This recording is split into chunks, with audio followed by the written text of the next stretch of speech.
All right, so we're just going to get through the picture in the top one, and then I'll give you some more time. So if you're working on something other than what I'm talking about, stop and come back. Because we need the answer for this to do the next couple ones, and we want to make sure you have it right. Sound okay? All right, so when we're talking about related rates, what it is we're talking about the rate of change of something compared to something else. So you go back to that reference sheet we had with all those formulas. We can talk about what it is that we're measuring in mathematics: area, distance, perimeter, the side lengths of a Pythagorean right triangle. So all of those formulas that we have, all those variables that we know those relationships exist, we can talk about if I change the value of one of those variables, how much does that value that I'm solving for change as a result? So when we're talking about related rates, we break down what that means. A rate is how much something is changing compared to time. So each of those quantities, distance, length, width, height, all those things are values that I'm considering. It's so important I define my variables.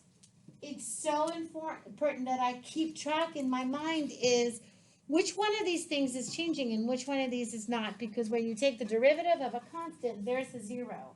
So if you wind up with this extra value you don't know what to do with, maybe you should have never had it to begin with because it was a constant, and a constant doesn't change. Drawing a picture is the number one strategy in helping you solve anything so that you understand what is happening. And then you put your variables into that equation. You're going to differentiate it with respect to time. So when we talk about finding the derivative, frequently when we're solving for y, we have our dy dx. With respect to x, that dx goes away. We're not going to have any of our rates go away because we're differentiated with respect to time. Substitute your known values and solve, and sometimes you have to use that math to go back and to figure out what these values are. All right, so let's talk about our student painting a mural. So here's a wall, and this 40-foot ladder is up against the wall, and the student is on the ladder, and the ladder starts to slip away from the building. This should be very familiar. All right, so my ladder is 40 feet, and that is constant. As the ladder slides away from the building, this measurement is going to decrease. This measurement is going to increase. Just for consistency's sake, I'm going to call my sides of my triangle A, B, and C. I know that A squared plus B squared is equal to C squared. Now, even though this ladder starts here at 40, and you might be tempted to call that height 40, it's not, because it's changing. The only thing that's consistent in this story is the length of the ladder. You okay with that? All right. So as the ladder is starting to slide away from the base, that this change in the base with respect to time is 3 feet per second. That is how fast B is changing with respect to time. So that is my rate of the change in my base. I don't know how fast my A is changing with respect to time. I know my C is never changing because it's a constant. All right. So when I go through and it says, okay, at what rate is the top of the ladder moving down towards the ground when the base of the ladder is 6 feet?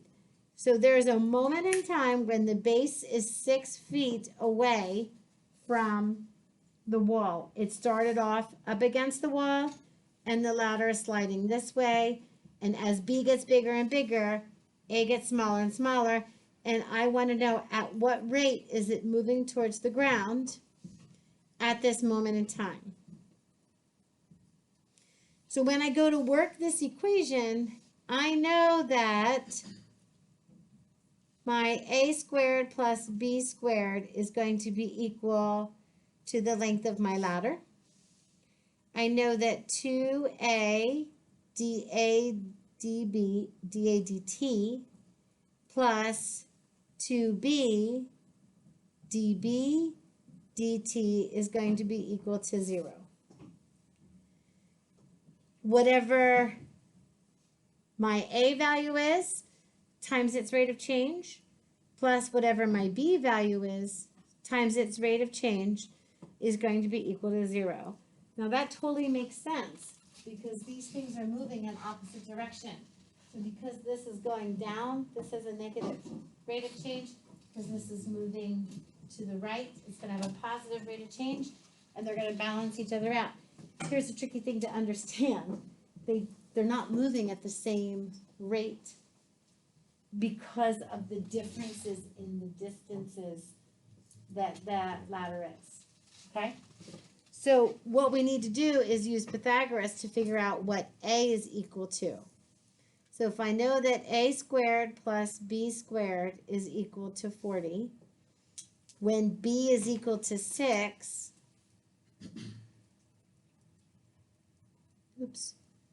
square.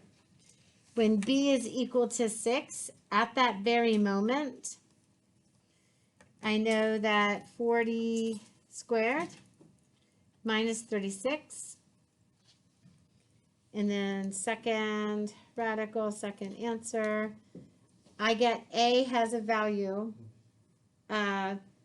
39 point, we'll go ahead and round to the nearest hundredth, 55.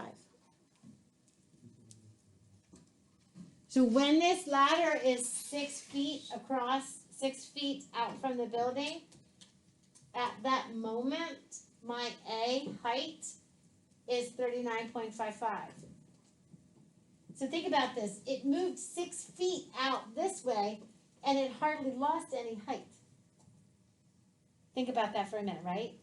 So this is changing at a different rate that this is changing. Are we all okay so far? All right, so it asks me, what is the rate at the top of the ladder? So I'm going to go back and use this equation that I have here, and I'm going to substitute what I know, and then I'm going to solve. First of all, are you okay with me simplifying this by dividing by 2? It's not necessary. It just makes my math simpler. So my A value times the rate that my A is changing with comparison to time, plus my B value with my rate my B is changing with respect to time has got to be equal to 0. What do I know? A is 39.55. DADT is what I'm solving for. Remember, that's what I don't know. My B value is 6. And how quickly is my B value changing? It's moving at 3 feet per second. Now it's just a matter of solving for DADT. My DADT is equal to 6 times 3 is 18. Subtract 18 from each side. So I've got 18, and then I'm going to be divided by 39.55. So that means that it's negative. It's changing at a rate of 0.455 feet per second. How close were we? Good? Were we good? Go ahead. You got the negative? Okay. Because what ends up happening here, Stephen, I'm going to be subtracting 18, right? So when I'm trying to get this by itself, this is going to go to the other side, and then I'm going to divide, so that's why it's going to be negative, right? Okay.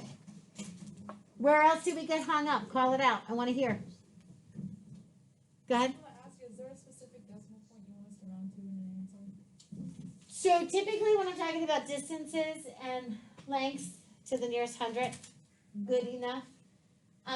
Here, if you put 0.46, that'd be fine. Okay. Always at least to the hundredth. Typically when we're talking about our trig functions, we go out to the thousands to 4 decimal places, but rule of thumb is always the hundredth. All right. Here's why we needed that. We needed to know what this rate was for what's coming up next. All right, so consider the triangle formed by the side of the school, the ladder, and the ground. That's what I have. Find the rate at which the area So I know that area is equal to 1/2 times the base times the height of a triangle. Now, we already called this A and this B. So for our purposes of our problem, it's 1/2 times. We're going to call this my A and my B. Are you okay with me changing those values around? I struggle with using H for height because some people use H for hypotenuse, especially when we get into the trig section. So I'm always a fan of calling my triangle ABC because everybody always knows C is the hypotenuse and we don't get that mixed up. Are you okay with that? All right. So when we consider that triangle formed, find the rate at which the area is changing when the base of the ladder is 6 feet from the wall. So I again have this 6 feet from the wall. I again have my 40-foot ladder, and I again have my 39.55 triangle. And I want to know, as this is decreasing and this is increasing, what does that do to this? So I'm going to say area is equal to 1/2 A times B, and I'm going to find the derivative. My change in area with respect to time is going to be equal to, now what kind of rule am I looking at here? Product rule. So I know that my product rule is, and we do this in a different order all the time, and I apologize for the inconsistencies, but my first term times the derivative of my second with respect to time plus my second term times the derivative of my first. So dA dt, and don't forget about that 1/2 that's there too. You okay with that?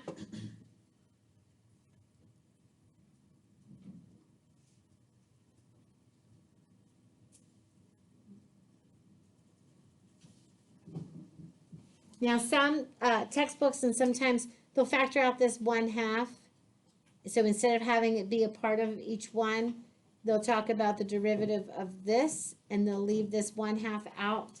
It's a matter of preference whether it's outside of a parentheses or inside. All right, so I'm solving for the change in the area. So now what I need to do is go back and just plug in all my values. The change in my area with respect to time is going to be equal to 1/2 my A value times how quickly my base is changing plus 1/2 my B value times how quickly my A is changing. My B value is 6. My A value is 39.55. What is my B changing at? 3 feet per second? And what is my A value changing at? Negative 0.455 feet per second.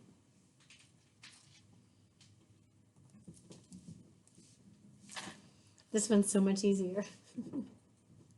1/2 of 6 times 3, 9. Wait, but is it dB/dt the 3 and then dA/dt the -0.4? Did I do it backwards? dB dt, oh my gosh, you're right. Because dB dt, good call. Was that you, Kira? You can go put Smarty up. There you go. I was going to say, I don't remember that being so pretty. That's why. Darn it. All right, do I have it right now? All right, so we have 39.55 times 3 divided by 2. This value is 59.325. It's going to be minus 6 times 1/2 is 3 times, and if you want to be super precise, you can go up and grab that value, press enter, and then don't forget it's negative.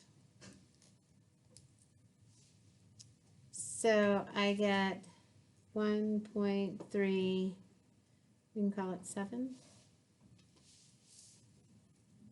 So I have this value plus 59.325. So my area is changing at a rate of 57. Change in the area with respect to time is 57.96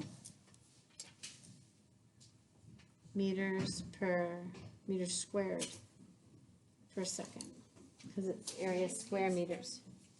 Is it feet squared? Feet. Another smarty, Catherine. Feet square. All right, talk to your group. Other than putting the wrong rate in for the wrong one and mixing up your units, what mistakes might you make? Talk to each other, go.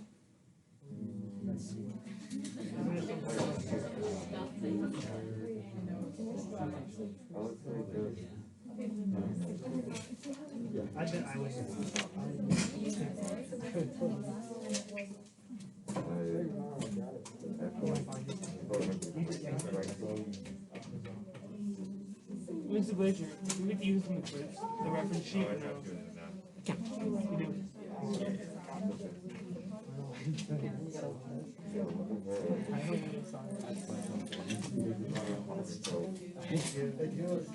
I like one of so I'm like,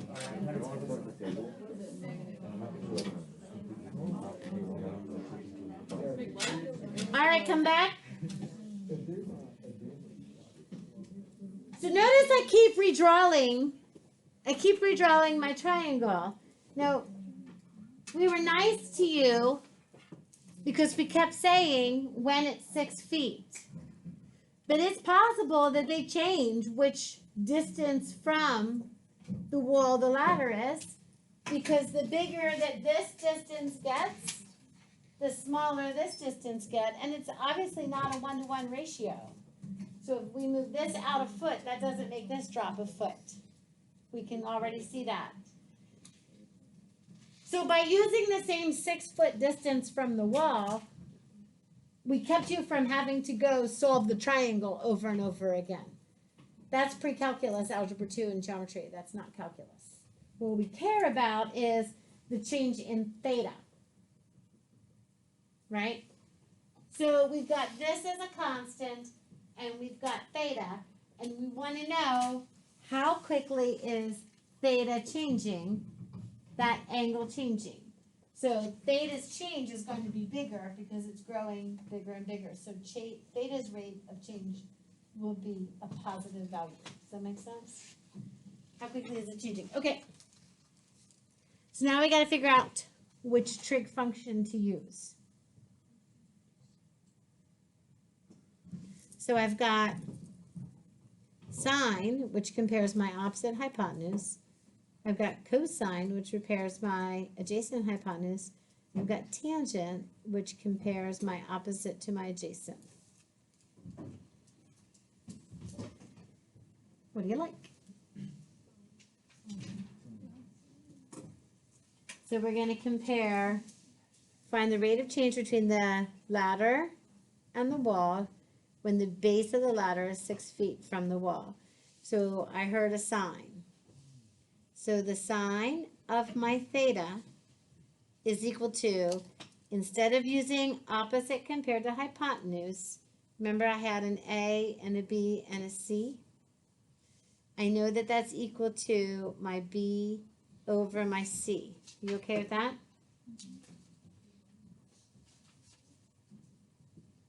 Opposite over hypotenuse.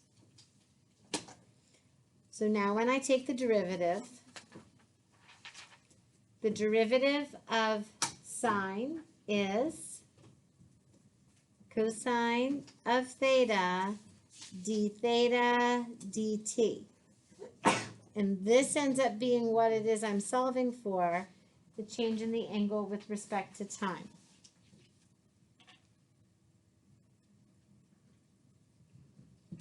Whether you do the quotient rule or you put c to the negative first power, it doesn't matter, right? So if we have my low d high minus high d low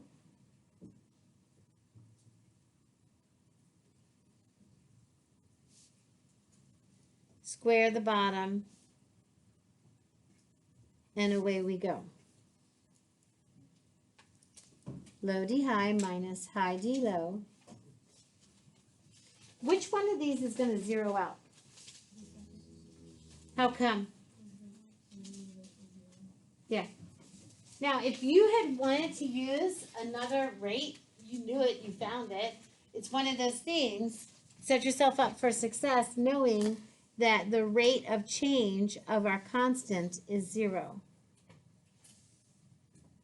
So we divided the cosine of theta times d theta dt. My c is worth 40. My dB dt, what is that?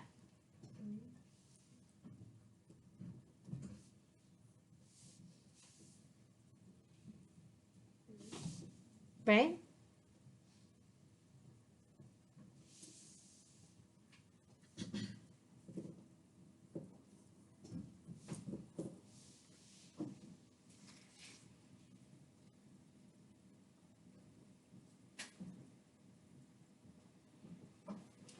The cosine of my angle is the relationship between my adjacent and my hypotenuse. 1 over the cosine is going to flip this value.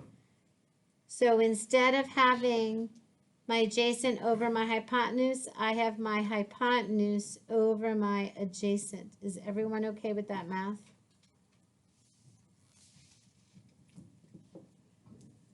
Everyone okay with that math? I'm running out of room, so that's why I wrote it that way. Do you want to ask me about it?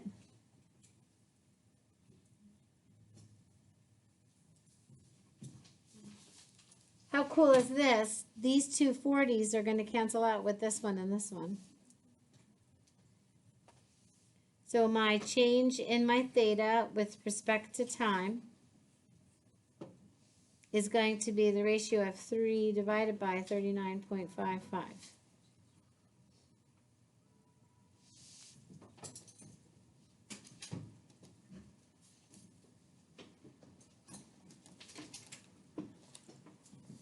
And it's going to be 0.0759,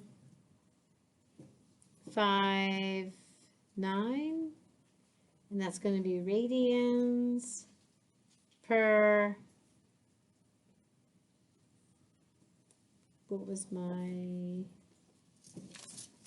rate I was talking about per minute? Second. Radians per second.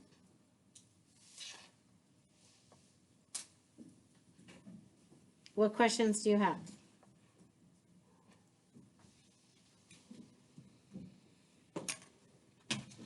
You may have 2 pieces of paper on your desk for the quiz. This format and your golden ticket.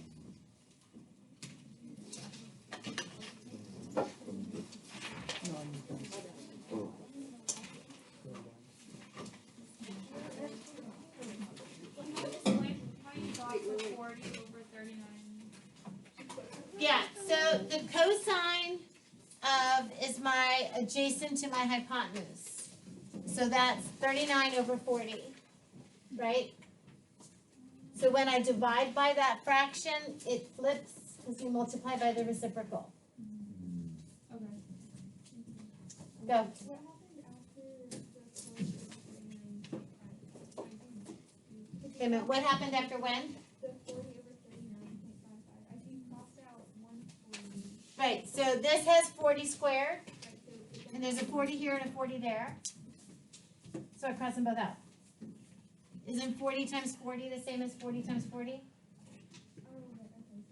So then I have 3 in my numerator. Okay. And this is just rewriting 1 over the cosine.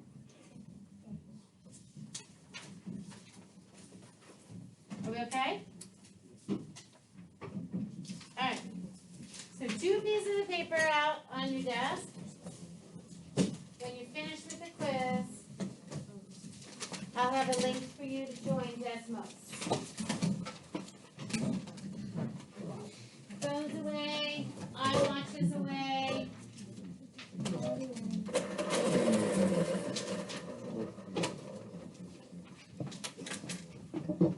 Your radius is showing on the radius. Yes. I got it. So what we're gonna talk about is the radians.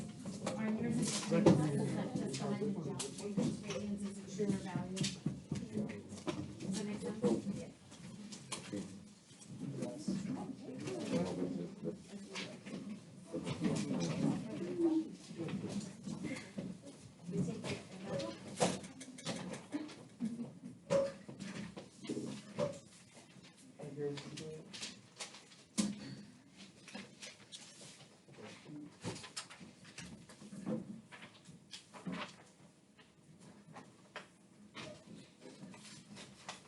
My fingers aren't working today. Clumsy thumbsies.